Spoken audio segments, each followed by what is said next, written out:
નમસ્કાર મિત્રો, આ વિડીયોમાં આપણે વાત કરીશું પ્રાથમિક શિક્ષકો પ્રથમ ઉચ્ચતર પગાર ધોરણ 9 વર્ષનું, જેની અંદર 4200 ગ્રેડ પેની અંદર શિક્ષકો આવતા હોય છે. તો એની દરખાસ્ત કઈ રીતે કરવાની છે, એના જોડવાના પુરાવા કયા કયા છે, અનુસૂચિ 2 થી 6, બાંહેધરીઓ, નક્કી થતો એમનો ઉચ્ચતર પગાર કેટલો થશે, 2400માંથી 4200માં આવવાના છે તો એ તમામ બાબતો અને આખું પગારનું પત્રક કેટલો પગાર બનશે પણ આપણે વિડીયોને અંત સુધી જોશો. એટલે એક એક વસ્તુ આપણે સમજાવીએ. સ્ટાર્ટ કરીએ છીએ. સૌથી પહેલાં તો તમારે પોતાનું જે SAS લોગિન છે એમાં જવાનું થાય છે અને એની અંદર તમારે અહીંયા આગળ દરખાસ્ત પત્રક આપેલું, એમાં દરખાસ્ત ઉપર ક્લિક કરવાનું. તો એમાં વિવિધ પ્રકારની દરખાસ્તો આપેલી છે. એમાં 7 નંબરનું છે 9/20/31ની પગારની દરખાસ્ત, એની પ્રિન્ટ ઉપર આપણે ક્લિક કરવાનું છે.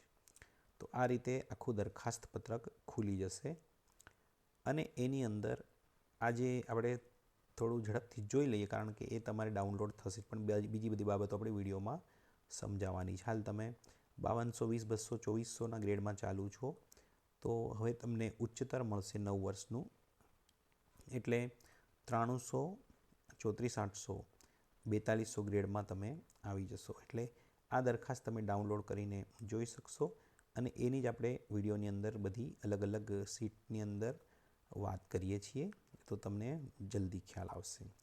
ત્યાર પછી બીજી બાબતો આપણે એમાં જોવાનું શરૂ કરીએ તો તૈયાર રાખવાના પુરાવાની આપણે વાત કરીએ. પ્રથમ ઉચ્ચતર દરખાસ્ત જે હમણાં મેં બતાવી તે એમાં જ અનુસૂચિ 2 થી 6 આવેલી છે, એની 3 નકલ કાઢવાની. તમારા તાલુકામાં જેવી સૂચના હોય કે ભાઈ ઓનલાઈનવાળી જોઈએ તો એ, અને બાકી વર્ડ ફાઇલમાં અલગ રીતે પણ બનતી હોય છે, એ તમારે ચાલતી હોય તો એ રીતે જે તે તાલુકામાં જે સૂચના હોય ટીપીઓ કચેરીમાંથી તે તમારે તૈયાર કરવાની છે. ત્યાર પછી ખૂબ મહત્ત્વનું, CCC પાસ કર્યા અંગેનું નોટિફિકેશન સાથેનું રિઝલ્ટ અને ઓનલાઈન વેરિફિકેશન, એ પણ આપણે બતાવીશું. ખાનગી અહેવાલ જે 5 વર્ષના તમે સહી કરાવતા હોય છે, જે કેળવણી નિરીક્ષક પાસે, તેની વાત છે. એ પણ આ દરખાસ્તની અંદર જ છે, એમાં સહી કરાવવાની થાય છે. હિન્દી પરીક્ષા પાસની માર્કશીટ, એટલે તમે જે ધોરણ 10ની કે 12ની જે પણ હિન્દી પરીક્ષા પાસ કરી હોય તે, અને ઉચ્ચતર સ્વીકારવા અંગેનું વિકલ્પ ફોર્મ, એ પણ આ દરખાસ્તની અંદર જ આવી જાય છે. ખાસ કરીને મોટો પ્રશ્ન CCCનો છે. જો પાસ ન કર્યો હોય તો કરી દેવું, CCC નહીં તો પછી જ્યારે પાસ કરો ત્યારથી તમને ઉચ્ચતર મળતું હોય છે. તો એમાં નોટિફિકેશનની વાત છે અને એની સાથે જ રિઝલ્ટ, એટલે જે દિવસે તમે પરીક્ષા આપી હશે તે રિઝલ્ટની તારીખનું જે નોટિફિકેશન છે અને ઓનલાઈન વેરિફિકેશન, એ બંને વસ્તુ પણ આપણે બતાવીએ છીએ. અહીંયા આગળ તમે જોઈ શકો છો, તમારું પોતાનું જે તમે પરીક્ષા આપી ત્યારનું નોટિફિકેશન તમે સેવ રાખ્યું હશે તો તમારી પાસે મળી જશે. આ રીતનું નોટિફિકેશન હોય છે, સાઇન હોય છે અને એની સાથે જ આ રિઝલ્ટની યાદી હોય છે. તો એની અંદર તમારું નામ હોય છે, તો એ તમારું જે પેજ હોય એની પ્રિન્ટ કાઢવાની અને આ નોટિફિકેશનની કાઢવાની અને થોડું હાઇલાઇટ કરી દેવાનું થાય છે. એટલે આ રીતનું નોટિફિકેશનની વાત છે. ત્યાર પછી આપણે વાત કરીએ આગળની. એમાં આ નોટિફિકેશનની આપણે વાત કરી લીધી.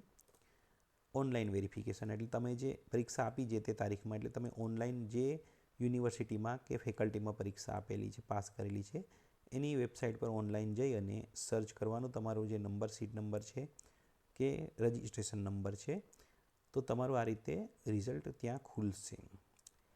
જે આપણે વાત કરીએ આગળ, નોટિફિકેશનમાં તમારી યાદીમાં આવશે, પણ આ રીતે વેરિફિકેશનનું પણ ખુલશે. આનો તમારે સ્ક્રીનશોટ લઈ અને એની પ્રિન્ટ કાઢી દેવાની, એટલે આ વેરિફિકેશનની પણ કામગીરી અહીંયા થઈ જાય. એટલે આ બે વસ્તુ CCC માટેનું અને હિન્દીની માર્કશીટ. હવે આપણે વિડીયોને આગળ સમજીએ. હવે ઉચ્ચતરને તમે સમજીએ તો તમે હાલ 5 વર્ષ પૂરા પગારમાં આવ્યા ફિક્સમાં કર્યા પછી, અને 2400ના ગ્રેડ પેમાં, એટલે ચોથા લેવલમાં તમે ચાલતા હતા.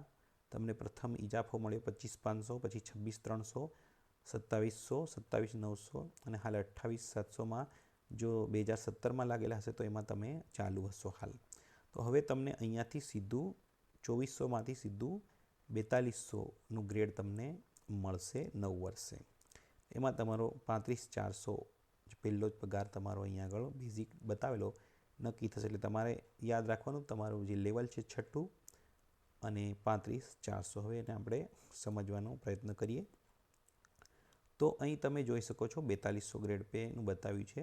27/3/17ની જે નિમણૂક હોય ને ત્યારથી 26/3/22 સુધી 5 વર્ષ ફિક્સ પગારની સેવા આપી.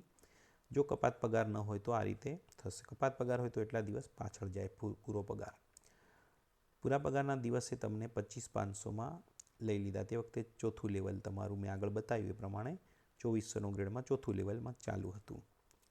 ત્યાર પછી 1/1 એટલે તમારો ઇજાફો જાન્યુઆરીમાં, કારણ કે 2 જાન્યુઆરીથી 1 જુલાઈની નિમણૂક જેમની હોય છે એમનો જાન્યુઆરીમાં એટલે નેક્સ્ટ યરના જાન્યુઆરીમાં ઇજાફો થાય, અને 2 જુલાઈથી 1 જાન્યુઆરી જેમની નિમણૂક હોય એમનો ઇજાફો જુલાઈમાં છૂટે. અહીંયા જરા લખવામાં પ્રોબ્લેમ થઈ ગયો, તો એ જુલાઈમાં છૂટે છે, એટલું તમારે ધ્યાન રાખવાનું છે. હવે અહીં આગળ તમે 27/3/26ના રોજ તમારા 9 વર્ષ પૂરા થઈ જશે અને તમે 9ના ઉચ્ચતરમાં આવી જાઓ એટલે તમારું સીધો આગળ મેં બતાવ્યું પે મેટ્રિક્સમાં 35,400 પગાર નક્કી થયો. એનું અહીં આગળ લેવલ 6 છે. એટલે આ રીતે તમારું પગાર 35,400 નક્કી થઈ જશે. અને હવે તમારે આ 4200ના ગ્રેડવાળા લેવલમાં તમે હવે ચાલશો. એટલે પહેલો સેલ, પછી બીજો સેલ, ત્રીજો સેલ, આ 7મા પગાર પંચનું છે પે મેટ્રિક્સ. જ્યાં સુધી 7મું ચાલશે ત્યાં સુધી આ રીતે આપણે સમજી શકીશું. એટલે આ રીતે તમને 35,400માં સમાવેશ કરશે. અને ત્યાર પછી તમારો પગાર અહીં આપણે જોઈ શકીએ છીએ. તો 7મા મુજબ આ નીચે જે બતાવ્યો છે હાલ તમારો 2400 ગ્રેડ પ્રમાણે જે ચાલુ છે એ બતાવ્યો છે. અને અહીં આગળ તમે જોઈ શકો છો 35,400, મોંઘવારી હાલ 58% ચાલુ છે એ પ્રમાણે બતાવી છે. મેડિકલ 1000, મકાન ભાડું 8% બતાવ્યું છે. મોટે ભાગે વિસ્તારોમાં 8% છે, પણ અન્ય શહેરી વિસ્તારોમાં 24%, 18% પણ હોય છે, એમને વધારે હશે. તો આ એક ઉદાહરણ તરીકે આપણે લીધું છે.